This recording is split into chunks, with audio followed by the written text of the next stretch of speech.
Bonjour Clément. Alors, je vais répondre directement à tes questions via cette vidéo. Alors, je reprends les questions. Est-il possible d'enregistrer des tâches d'une durée inférieure à un jour? Non. En fait, avec Gantt Project, ce n'est pas possible. Il faudrait utiliser éventuellement d'autres logiciels plus avancés, mais le problème de ces logiciels, c'est qu'ils sont payants. J'en connais pas d'autres gratuits. Alors ensuite, j'ai effectué à ma ressource des périodes de congé. Ces périodes ne sont pas prises en compte. Alors, je vais tout de suite regarder. Je vais dans les diagrammes de ressources. Alors, je regarde tes périodes de congé, prise de connaissance. Alors, je vais prendre par exemple prise de connaissance du 5, le 5 septembre. Ben, je vais directement faire un test. Dans ta ressource, je vais directement rajouter un jour de congé. Donc, je vois déjà qu'il y en a mis plein. Je vais mettre un jour de congé par exemple pour le 5 septembre ou le 4 au 5, je ne sais plus. Du 4 au 5, parce que j'ai vu qu'il y avait justement une tâche. Du 4 au 5, j'ajoute, je valide.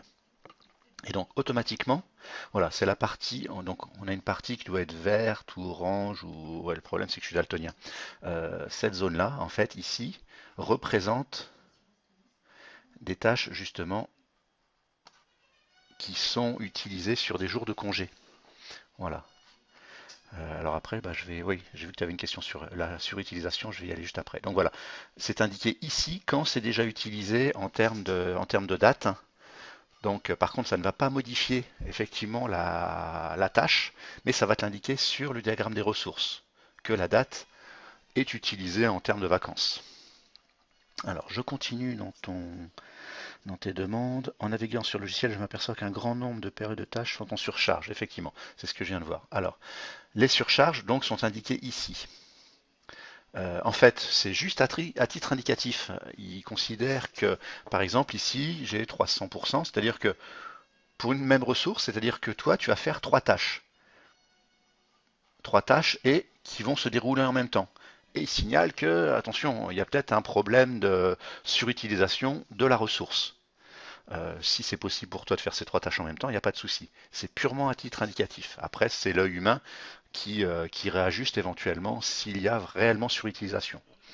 Par exemple, une voiture qui va être utilisée pour deux endroits en même temps, c'est impossible. Donc la surutilisation est importante à être indiquée. Alors, ensuite, est-il possible d'enregistrer des tâches récurrentes? Non, hélas. Pas avec ce logiciel, pas avec Gantt Project. Je n'en connais qu'un qui fasse ça, c'est Microsoft Project, mais c'est un logiciel qui est à partir de, je crois, entre 600 et 900 euros. Donc, bon, c'est un peu cher, même s'il y a une période d'essai. C'est un peu plus compliqué à utiliser, mais Gantt Project ne le préviendrait pas. Euh, donc voilà. En fait, j'ai pas beaucoup donné de réponses positives à tes questions. Je me permets juste de rajouter, de revenir sur ton Gantt. J'aurais bien ce que j'appelle moi chapeauter les différentes tâches de façon à faire des étapes.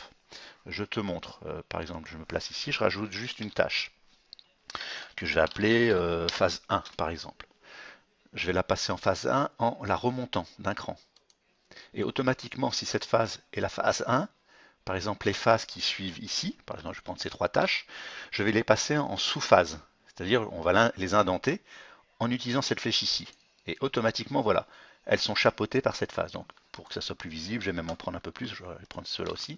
Je vais passer en sous-phase, voilà. Et automatiquement, on a ici une première phase, et on peut avoir bien sûr d'autres phases qui permettent d'avoir une vision plus globale et rapide de ton projet. Donc voilà pour ça. J'aurais bien aussi rajouté date de début de fin. J'aime bien le voir et voir aussi l'avancée du projet. Alors pour ça, je vais simplement dans les préférences ici. Donc je vois de toute façon que tu y as déjà été. Propriété du diagramme de Gantt. Voilà, en fait ici je vais demander la ligne rouge pour aujourd'hui. C'est-à-dire qu'à chaque fois qu'on ouvre le projet, on sait où se situe le projet.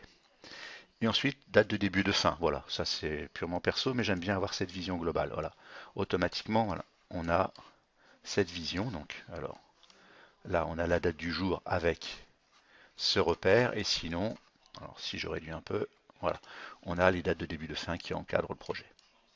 Voilà, sinon ton projet me paraît en bonne voie, très bien. On pourra éventuellement reparler en cours. Très bon week-end à toi, à bientôt.